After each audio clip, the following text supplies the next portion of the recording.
The Mustang Man, Craig C. Downer, exonerating wild horses and burros, fighting to keep them free. Once, 2 to 3 million wild horses roamed the American West, but they were brutally eliminated to clear the land for livestock, farms, subdivisions, and often sold for dog food.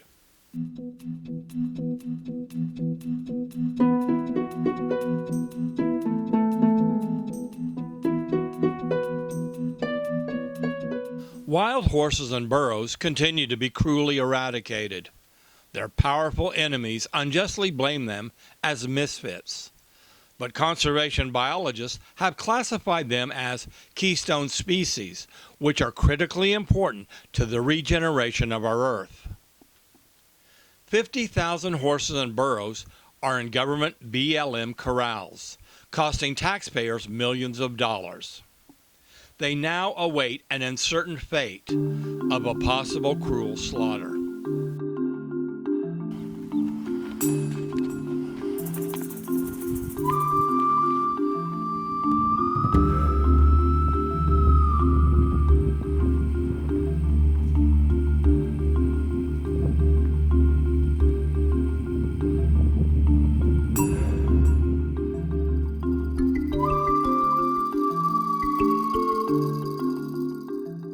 We meet the Mustang Man, Craig C. Downer, wildlife ecologist, activist, author, and photographer. I'm Craig Downer, wildlife ecologist.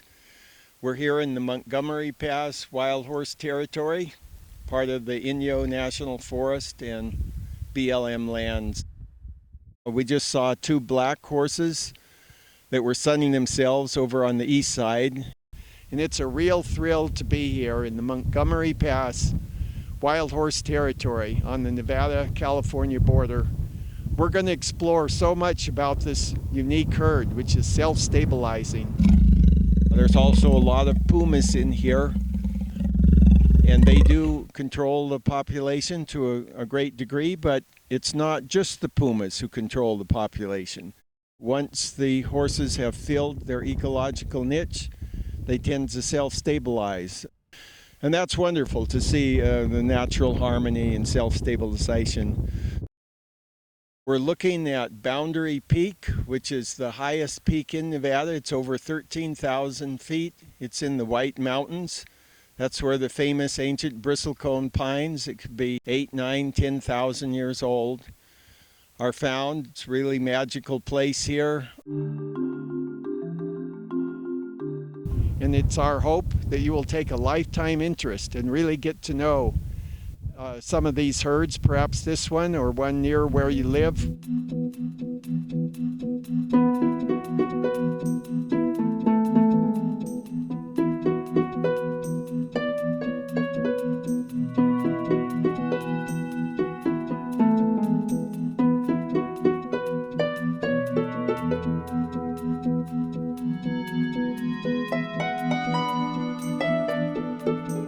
After witnessing much cruelty and suffering against wild horses and burros, Velma Bronn Johnston, aka Wild Horse Annie, spearheaded a campaign of public outcry that led to the passage by Congress of the 1971 the Wild Free Roaming Horses and Burros Act. Unfortunately, their legal protection has been manipulated by the rich and powerful livestock industry of cattle and sheep and special interest groups. and betrayed by our own federal government. The agencies authorized to protect them: the Bureau of Land Management, BLM, and U.S. Forest Service. To quote the Animal Welfare Institute, AWI, they are being managed to extinction. Hundreds of herds have been zeroed out completely. Over 50,000 captured horses are now in BLM holding facilities. Wild horses and burros continue to be eradicated.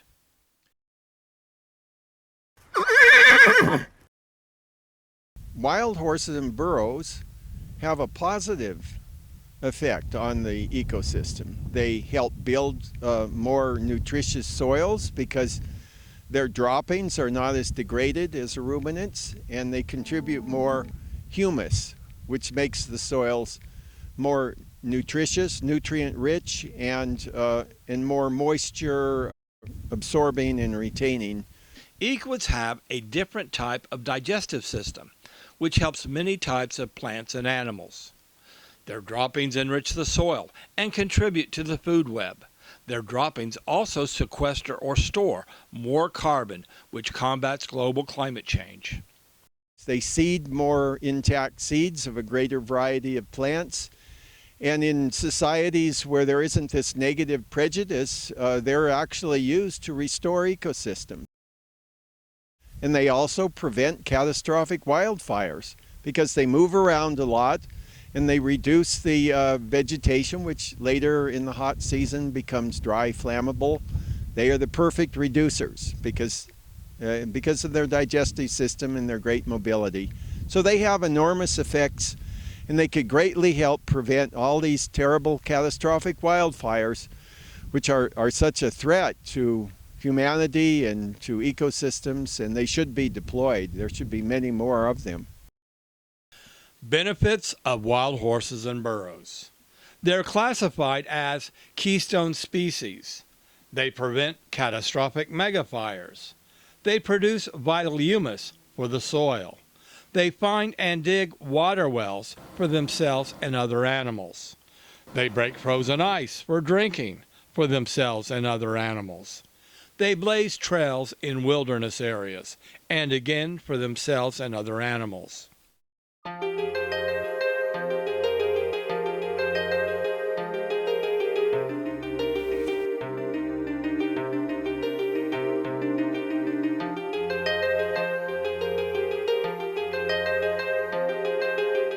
People hate the wild horse and burros because they have vested interests that conflict with them, and they haven't learned about the possibilities for sharing the land in freedom and the fact that these animals complement their cattle and sheep and deer because they're a different type of herbivore. It's just a matter of narrow-mindedness, selfishness, and greed of vested interests. The wild horses and burros are generally blamed for problems of water scarcity or forage scarcity, when the fact is that, as the charts shown, they only allocate about 5% of the forage to the wild horse and burros, even within the legal herd areas, much less on the public lands as a whole. So it's a convenient scapegoat, and it's wrong, and it's not true. It's a lot of lies and distortions, and it's malicious in character. America's really got to turn around on this. I mean, it's important. These are ancient presences. They're highly evolved, and we've got to give them their legal areas and let them truly become viable and play their very important ecological role within these beautiful areas. So there's a terrible double standard going on here, and they're targeting and persecuting our wonderful wild horse and burros. And we have to stand up against these bullies and these distorters. They're trying to, control the scene and control our mentalities, and it's not right.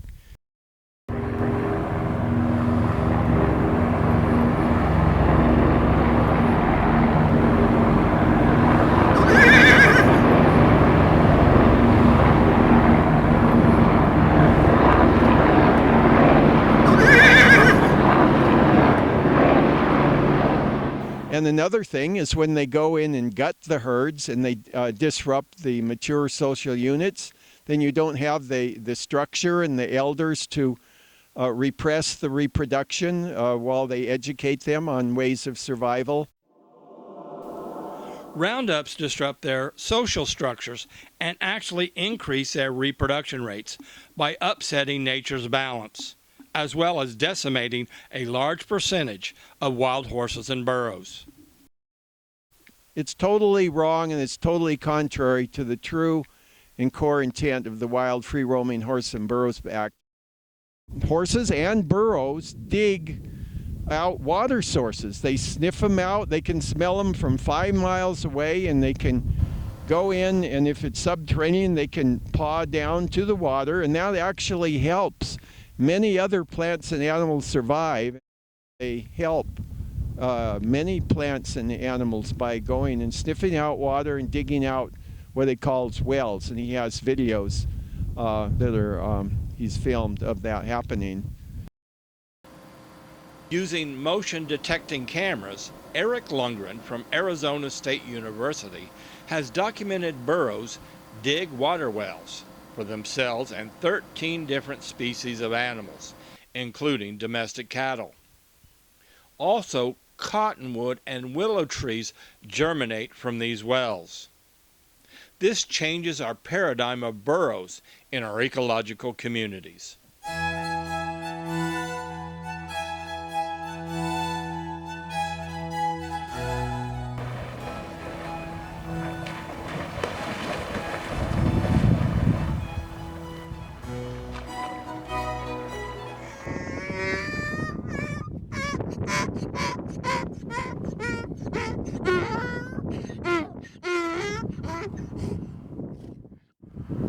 Story of the horse family, genus and species, is all rooted here, and it goes back 55 million years, and there's even evidence that they never did die out totally.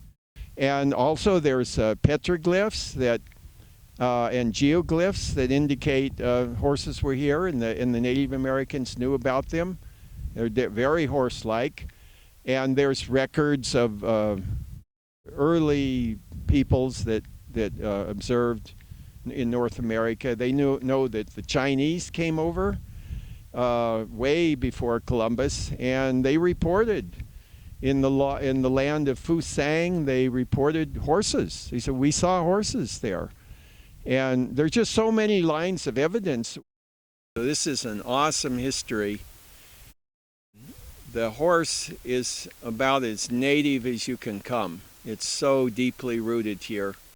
What was called the Yukon Horse Equus lambei was proven to be the same species as the modern horse, Equus caballus. So really we're talking about a restoration of the ecosystem when we talk about the return of the naturally living horses and burros. And something always to bear in mind is that they quickly revert.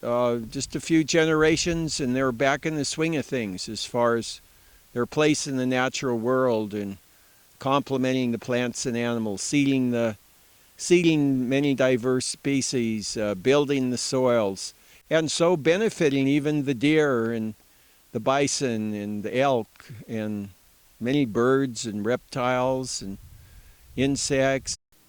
We go to the La Brea tar pits where prehistoric animals were stuck and preserved in natural asphalt. The fossil record proves, along with DNA analysis and molecular data, that horses originated right here in the United States. They are native species.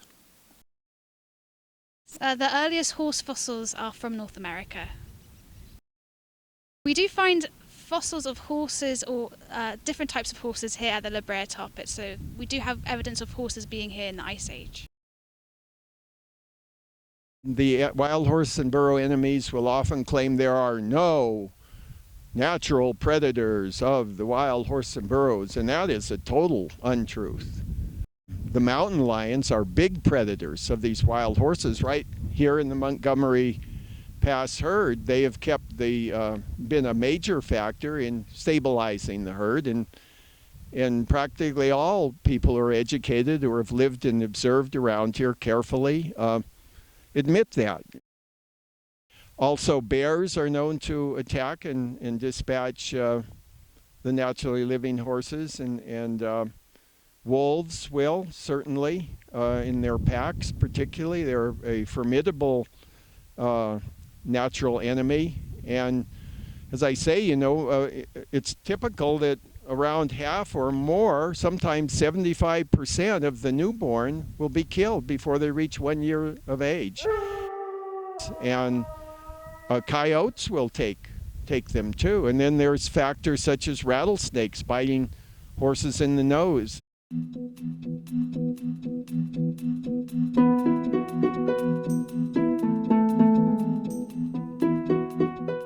And then there's just the harshness of the weather, you know, that's part of nature. And then to say, oh, well, we control cattle and sheep, but the horses aren't controlled. Well, let's look at it this way. Then the horses and burros are contributing their mortal remains to the ecosystem, to all the predators and scavengers, whereas people are robbing the ecosystem by removing these animals. Same thing with the game animals. And then my main point was that they're removing the bodies of these animals which help the ecosystem. They feed many different scavengers, they help enrich soils,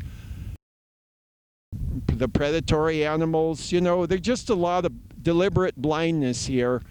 And I'm a friend of the wild, naturally living horse, and I'm not going to abandon my friends. Reserve design is the answer.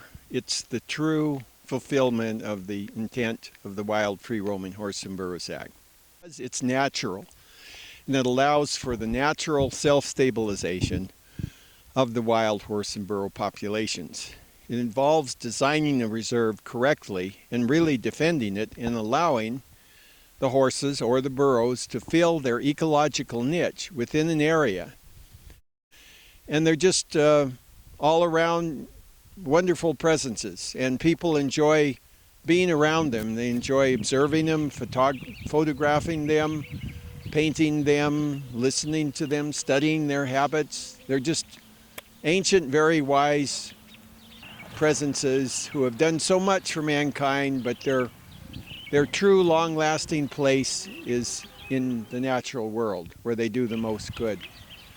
And that's what reserve design is, but it's what should happen. It's what the Wild Horse and Burro Act really envisioned, because it envisioned allowing them to become an integral part of the public lands ecosystem with minimum feasible management. So reserve design fits the ticket. Craig's Reserve Design GoFundMe conservation project aims to protect and restore America's wild horses and burros in their legal, complete, and natural habitats. And the marvelous thing is when these animals do fill their niches, they actually restore the ecosystem. We have this constant harangue that they're overpopulated and everything, and that's a lie. They're not overpopulated, they're underpopulated. In fact, practically all of the populations are at risk of inbreeding. They're so low. As the Bureau of Land Management and the Forest Service, and in cahoots with their worst enemies, the public lands ranchers, or the frackers, or the big miners, you know, they're just greed-mad people that have no appreciation of the natural world, or hardly any. As if people think that only people matter, then we're lost. Thank you for watching our program, Exonerating America's Wild Horses. We hope you've gained insights into these marvelous return natives here in this part of North America, where they play such a great healing and restoring role, and that it can become a lifetime interest, and that you can make a real difference for herds out here by getting to know them and for standing up for the true intention of the law and the greater truth about all their great contributions to ecosystems and to human society too, because they are truly inspirational. Today's situation continues to be desperate for wild horses and burros. Cruel roundups continue, with many herds being completely zeroed out or reduced to non-viable levels. We denounce BLM's program, A Path Forward, as a very thoughtless and very anti-horse and burro plan. These national heritage species urgently need your help. We hope you will become involved in protecting wild horses and burros. There is an urgent need for thousands of wild horses and burros in holding to be rewilded into many areas where they will reduce vegetation that becomes kindling for catastrophic fires. Here they would play a crucial life-saving role. Wild horses and burros receive less than 1% of the forage on all public lands in the United States. Less than 5% of the forage on all 1971 original legal herd areas. Less than 15% of the forage on reduced herd areas, which are shared with livestock, cattle and sheep. 50,000 horses and burros are in holding facilities, need to be released into safe habitats. Their fate is of critical concern. We need to stand up and work together to undo this injustice, and also for healing our precious planet Earth.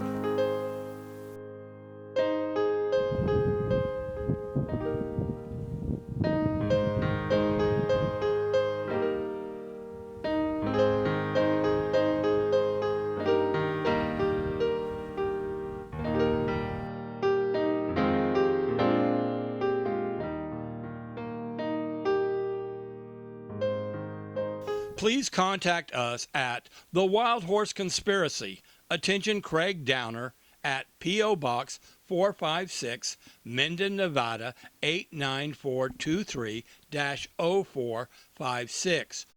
Email ccdowner at thewildhorseconspiracy.org or visit the website at www.thewildhorseconspiracy.org. Want to help wild horses and burros? Please support Craig at www.gofundme.com/MSTNG Reserve Design to protect and restore America's precious wild horses and burros in their natural habitats, to fill their ecological niches, stabilize their population numbers to assure their long-term survival. Your donations counter the powerful and corrupt enemies that aim to eliminate wild horses and burros.